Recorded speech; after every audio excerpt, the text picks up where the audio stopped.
আসসালামু আলাইকুম প্রিয় দর্শক। একজন নেককার নারীর জীবন। একটি ছোট্ট গ্রামে বাস করতেন একজন নারী। তার নাম ছিল আমিনা।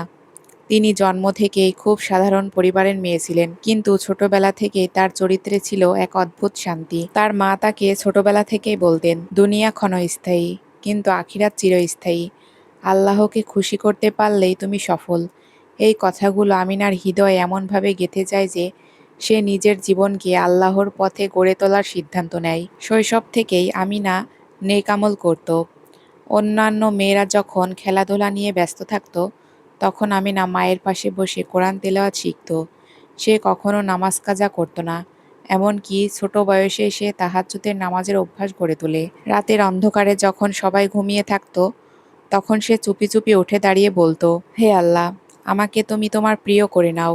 এই বলে আমিনার চোখের পানি তার সিজদার জায়গা ভিজিয়ে দিত। অসহায় ও গরিব দুঃখী মানুষের জন্য আমিনার ভালোবাসা ছিল অনেক। আমিনা শুধু নিজের ইবাদতে সীমাবদ্ধ ছিল না, সে ছিল মানুষের জন্য এক রহমত।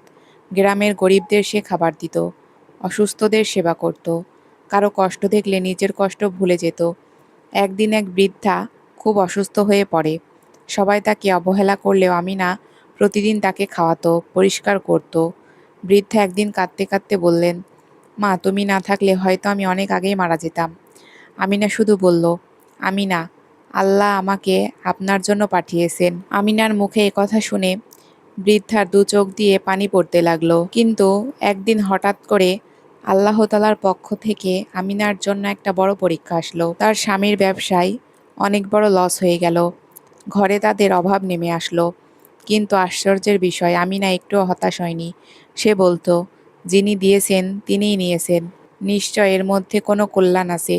সে আরও বেশি ইবাদতে মন দিল, স্বামীকে সাহস দিল, কিন্তু কখনো সে কারো কাছে কোনো অভিযোগ করেনি, কারণ সে জানতো এটা আল্লাহর পক্ষ থেকে তার জন্য একটা বড় পরীক্ষা। আমিনার ধৈর্য ও ঈমানের ফল। একদিন হঠাৎ করে এক ধনী ব্যক্তি তাদের সততা ও ধৈর্য দেখে সাহায্য করতে এগিয়ে আসলো। ধীরে ধীরে তাদের অবস্থা ভালো হতে শুরু করলো।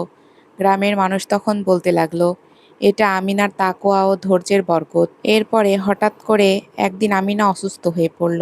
তার শরীরটা ধীরে ধীরে খারাপ হতে লাগলো। মৃত্যু খুবই কাছাকাছি চলে এসেছে। মৃত্যুর আগে আমিনার ঠোঁট ছিল আল্লাহর জিকিরে ভরা। তিনি কালেমা পড়ছিল এবং তার সন্তানদেরকে বলল, তোমরা কখনো নামাজ ছেড়ো না, আল্লাহকে ভয় করো, তাহলেই সফল হবে। তারপর তিনি হাসিমুখে দুনিয়া ছেড়ে চলে গেলেন। এই গল্পটি আমাদেরকে অনেক বড় শিক্ষা দেয়। আমিনার মতো নারীরা এই দুনিয়ায় খুবই কম, কিন্তু তারা সমাজের আলো। একজন নেককার নারী শুধু নিজের জন্য নয়, তার পরিবার, সমাজ, এমনকি পুরো উম্মার জন্য রহমত হয়ে ওঠে। আজকের এই ভিডিওটি এ পর্যন্তই। যদি আমাদের ভিডিওটি আপনার ভালো লাগে, তাহলে অবশ্যই আমাদের চ্যানেলটি সাবস্ক্রাইব করে রাখবেন আর ভিডিওটি একটা শেয়ার করে দিবেন। ভিডিওটি দেখার জন্য আপনাদের সকলকে অসংখ্য ধন্যবাদ।